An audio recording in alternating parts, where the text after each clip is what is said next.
Meilės Lukšienės švietimo centras mokytojams pasiūlė profesinę šventę paminėti netradiciškai, pristatant savo kūrybą. Organizatorių teigimu visuomeniai norėta parodyti kitokį mokytoją, nei esame įpratę. Mūsų idėja buvo parodyti kuriantį mokytoją, kad jis irgi yra kūrybiškas, kad jo mintis ir rankos nenustyksta, kad marijampoliečiai žinotų, kokie mokytojai iš tikrųjų ugdo vaikus ir kad būtent tie žmonės leidžia vaikų kūrybinėms mintims išsiskleisti.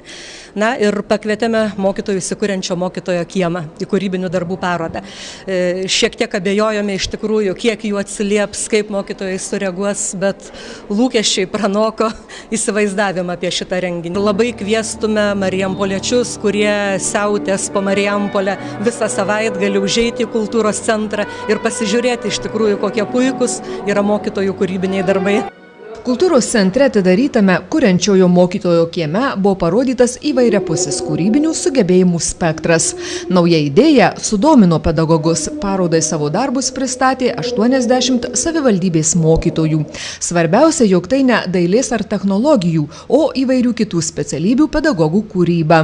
Kultūros centro parodų organizatoriais Onutės Surdokienės teigimu, paroda nustebino ir kupina atradimų. Labai džiugu, kad kiekvienas mokytojas dar yra ir kūrėjas. Ir čia yra labai puikia proga pamatyti mokytoją kūrėją. Nes kiekvienas mokinys labiausiai ir ilgisi, kad mokytojas būtų įvairialypis.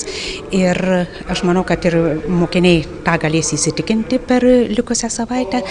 O be abejo, paroda yra gausi, tik tai, kadangi autorių yra labai daug, mums tiesiog buvo ir sunku ką nors taip ypatingai išskirti, tačiau atradimų yra.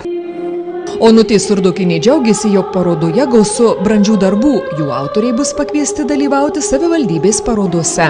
Tai medžio drožėjas Valdas Naujalis, siuvinėjimo meistrės Vilma Mikolainytė ir Rasa Stasaitinė, o ypač nustebino popieriaus karpytojos Ernesta Boželytė, Loreta Menkevičienė, Marija Šafranauskienė, Audronė Radauskienė, Meilutė Andriukaitinė ir Jūratė Kanapickienė.